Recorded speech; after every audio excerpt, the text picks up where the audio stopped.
Hello, everybody, and welcome back. Glad that you came back to join me for our next couple of chapters here. Do me a favor and grab your Bible and turn to Genesis chapter 7. We're going to be in chapters 7 and 8 today.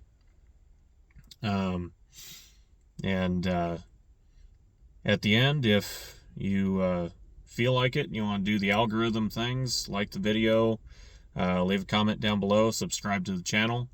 Again, not because I seek glory for myself, but because I want to try and spread the good news of the scriptures to as many as possible, because the world be crazy and we need God. So anyway, without further ado, let's go ahead and start reading.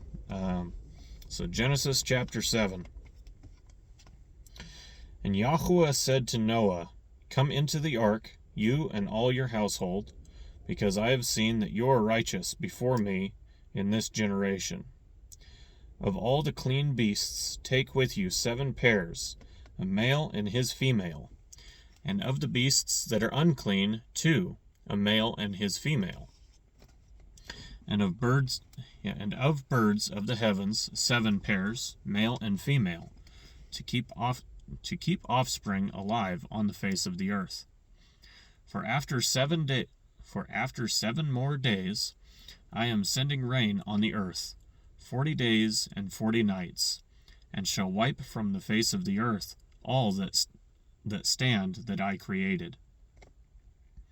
And Noah did according to all that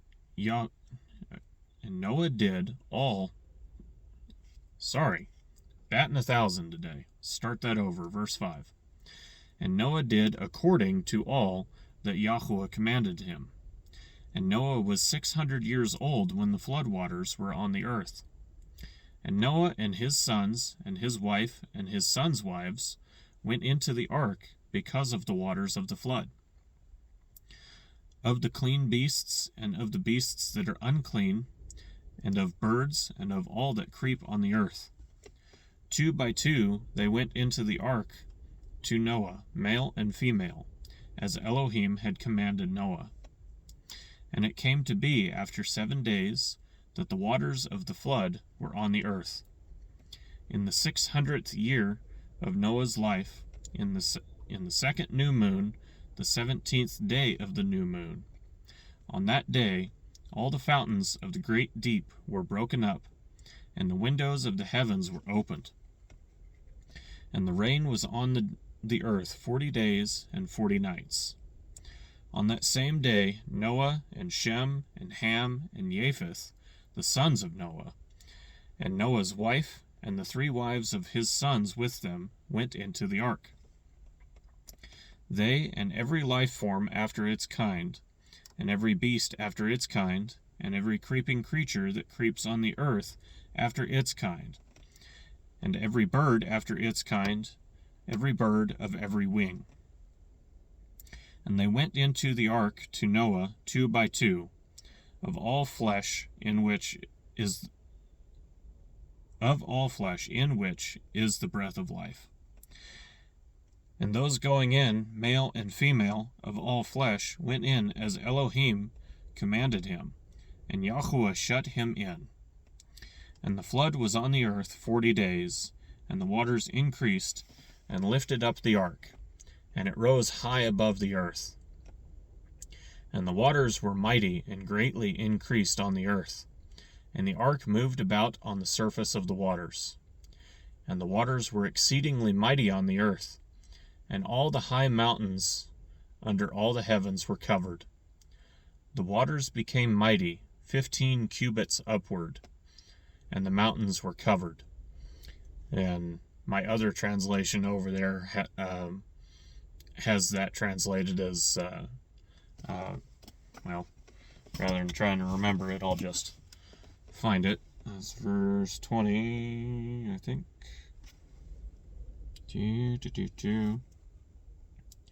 Rising more than 22 feet above the highest peaks.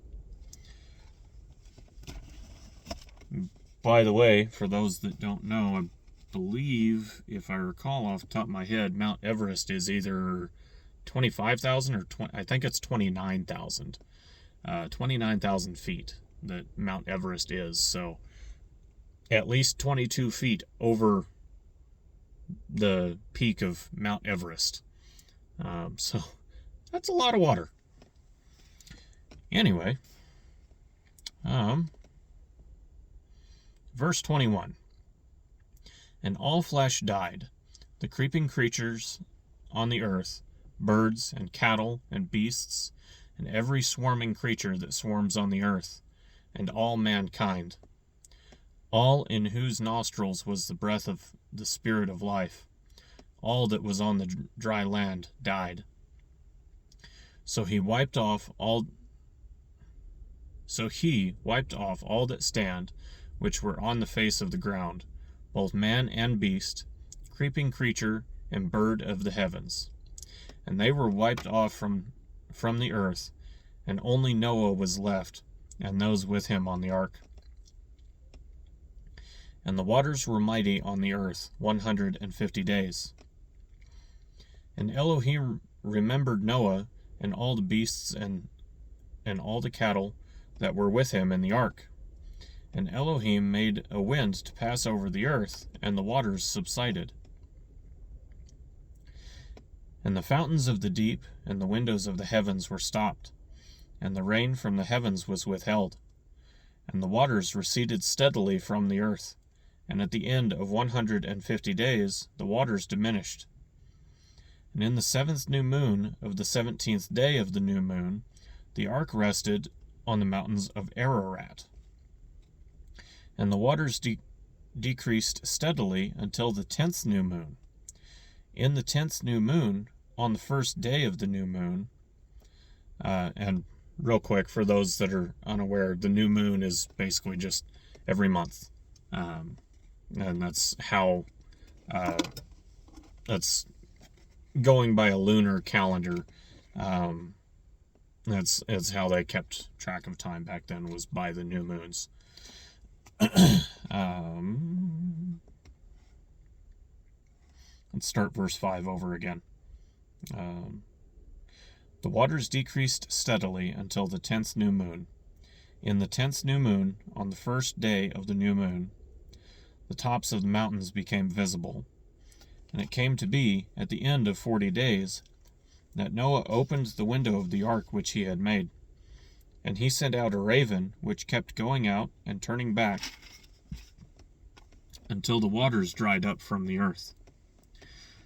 Then he sent out a dove from him, to see if the waters had receded from the face of the ground.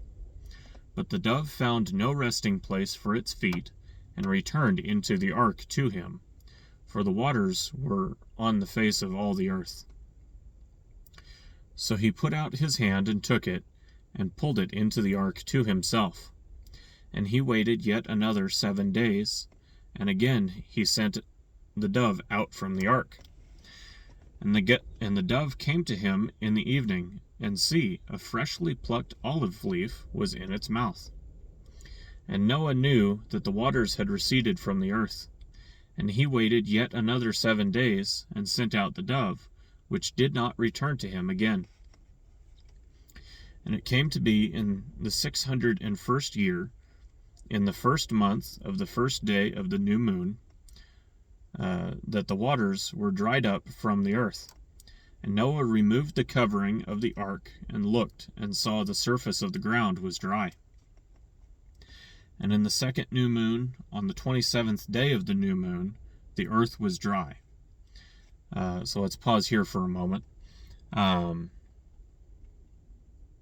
think what we kind of forget sometimes is that, Noah and his sons and their wives were not just on the ark for 40 days. They were on the ark for a year and 10 days.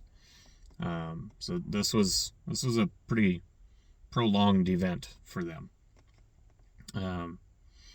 So anyway, verse 15. And Elohim spoke to Noah, saying, Go out of the ark, you and your wife, and your sons wives with you.